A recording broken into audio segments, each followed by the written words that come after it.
Hello and welcome. Is digital downloading killing the music industry or actually saving it? Things have certainly changed. Not that long ago, vinyl albums gave way to the far more transportable cassette, which was readily replaced by the CD. The MP3 revolution has gone even further, offering songs with a click online. So how are the musicians, songwriters and the industry executives coping with the latest challenges? Well, we get a perspective today from a music veteran who's seen and pretty much done it all, from classical to pop. Ironically, a whole generation remembers him for this.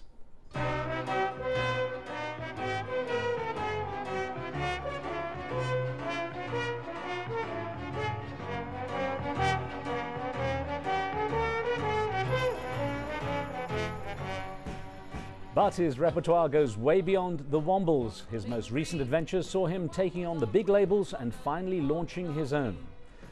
Don't forget, we take your calls on the show. You can reach us at the numbers at the bottom of your screen. Joining me now from London is the remarkably versatile Mike Batt, who's just released a new album on his label, Dramatico. It's called A Songwriter's Tale and is a retrospective look at the greatest hits of his long career. Mike, welcome to the program. Hi Riz, how are you? Good, thanks. I want to mention that, in the opening I'd said that you'd pretty much seen it all in nearly 4 decades in the music industry, and I want to get from you, we've established how much it's changed over the years. Is it for the better or for the worse? Oh, it's hard to say whether for the better or the worse. I remember when I first came into the business when I was 18 or so, which is many years ago, I hasten to add, there were only really 4 major record companies, as there still are now. There was a lot of small labels, so in that sense it's much the same. I think the internet is the big question. Of course it is a many or two-edged sword, at least. It's a mixed blessing. In one sense it's a great vehicle for piracy, and of course we're doing a lot to try and stamp that out.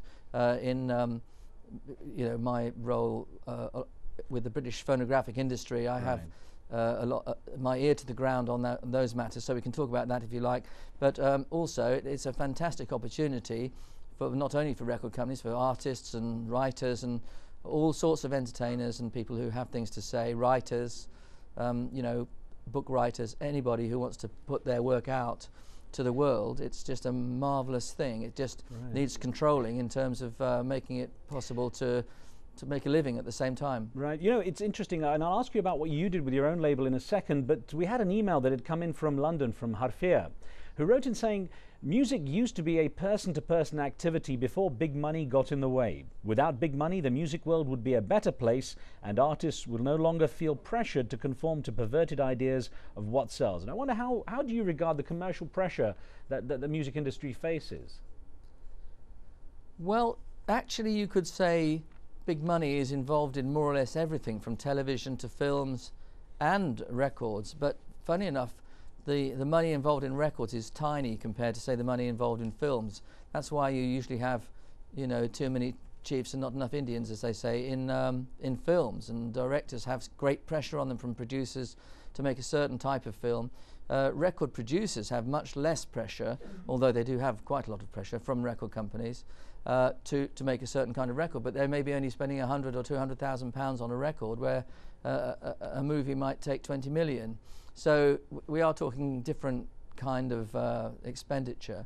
I think with record companies the expenditure is mainly in the marketing. It can take £2 or £3 million to launch an artist, but again that's small beer compared to the many millions of pounds it takes to market a film or something. I was going to say, Mike, you took on the big record labels yourself, though, when I gather, you created your own label, Dramatico. From what I gather, that this was because you couldn't get the big labels interested in the artist you were grooming, Katie Malua, who's of course now a big star. Yes, I had already formed the label because I was interested in the idea of running a small record label, so it was a kind of not exactly dormant but not very active label.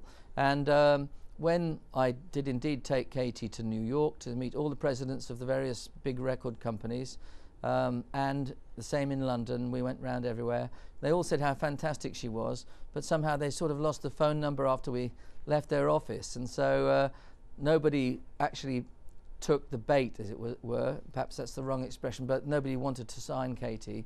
There was one company, but they wanted to change all her songs and all her ideas, and so she took the very brave decision to turn down that particular one.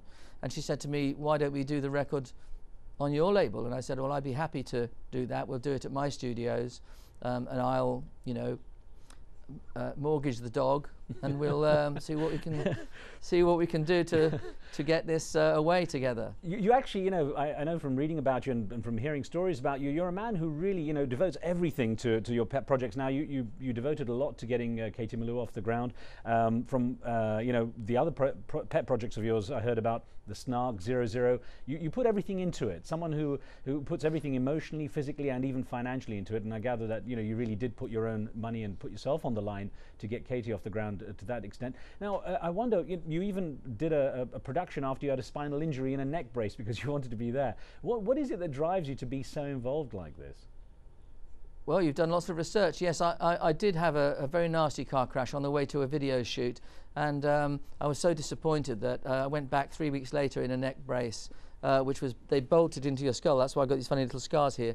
And yeah, they looked after me okay, but and you can walk once you've got this neck brace thing on. It just means you can't move your neck.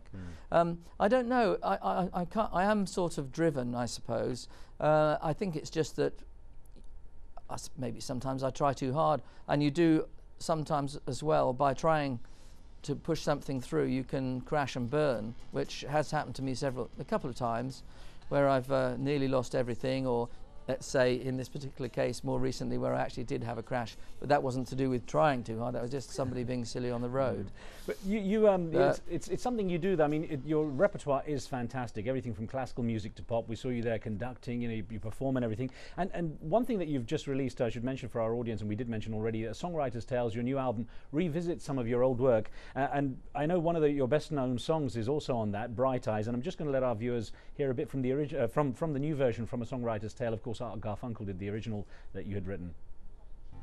Bright eyes burning like fire.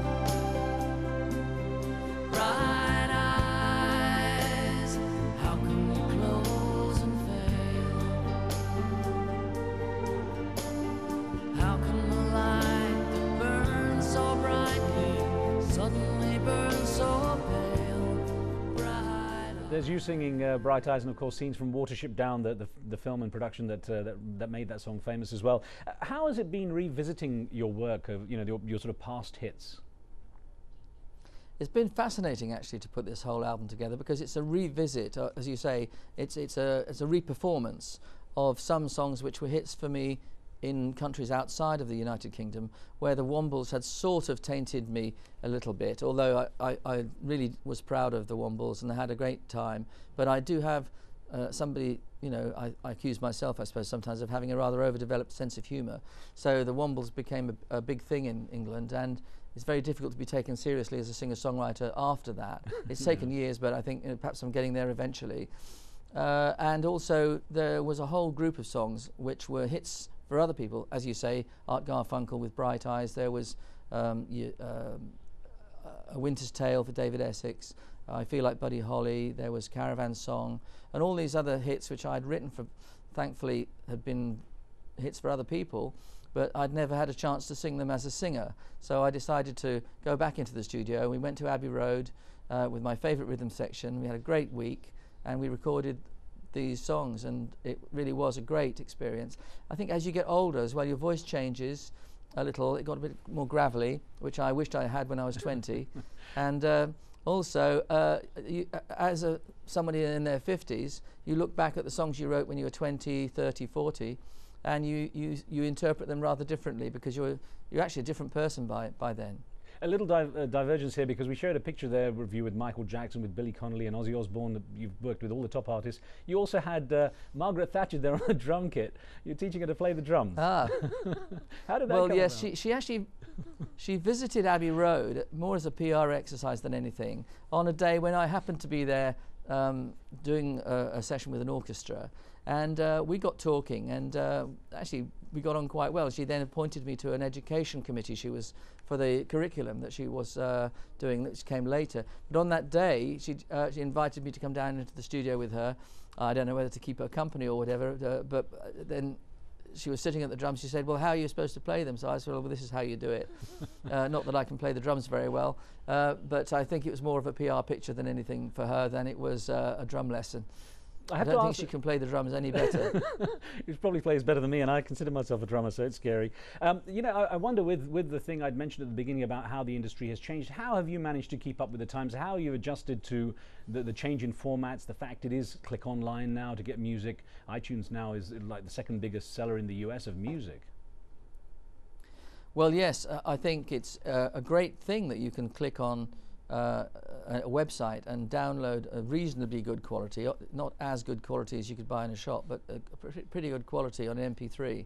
I think it's very, very good that you can do that. I certainly use it a lot myself, particularly if I'm researching something. I'm looking for a song, maybe for Katie Melua or for some artistic reason.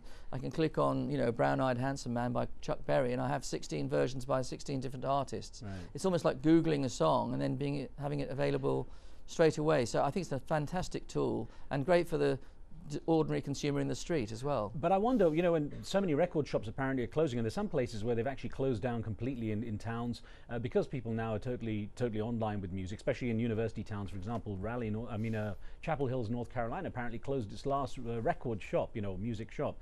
I wonder, would artists, have any value of making albums? I mean, they used to put together songs in a sort of body of work in an album, and now people are taking songs literally one at a time. Does it erode the value of a composition of songs such as an album?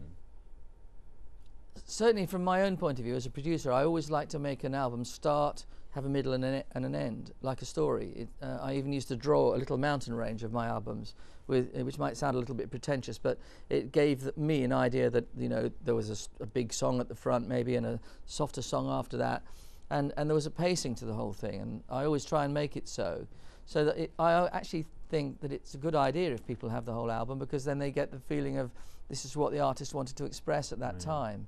And if you cherry pick songs just because you heard one of them on the radio, that's fine. It's the modern equivalent of the single, which is really dead as far as the physical format is concerned, certainly in England.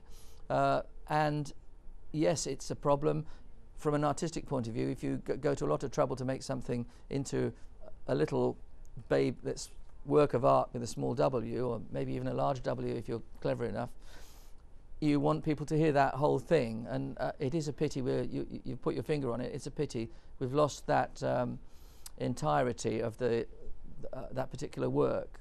We have an email that came in from Exeter. Thomas in the UK wrote in saying, what do you see as the next big trend in music, and how do you know when you have a hit?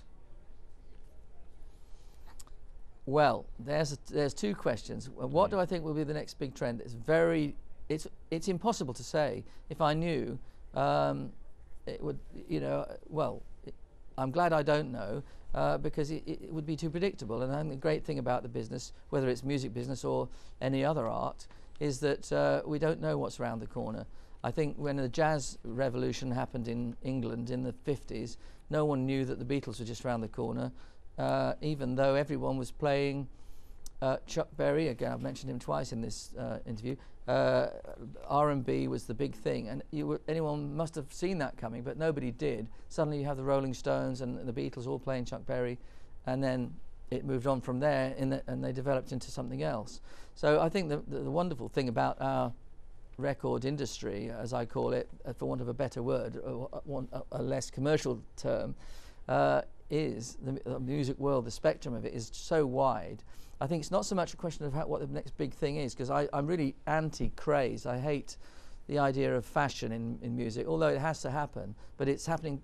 It happens in a media-driven, rather too quick a way for me. Yeah. I'd like to see it turn slower. So how do you know when you have a hit then? Is it just based on the financial returns, or can you tell that there's something deeper in it? Well, when you've got a song that you think is a hit, there are still many stages to go through before it becomes one. I remember with Bright Eyes, we thought we had a hit, and I thought, well, how can you go wrong? We've got Art Garfunkel, it's with Watership Down, which is going to be a major movie.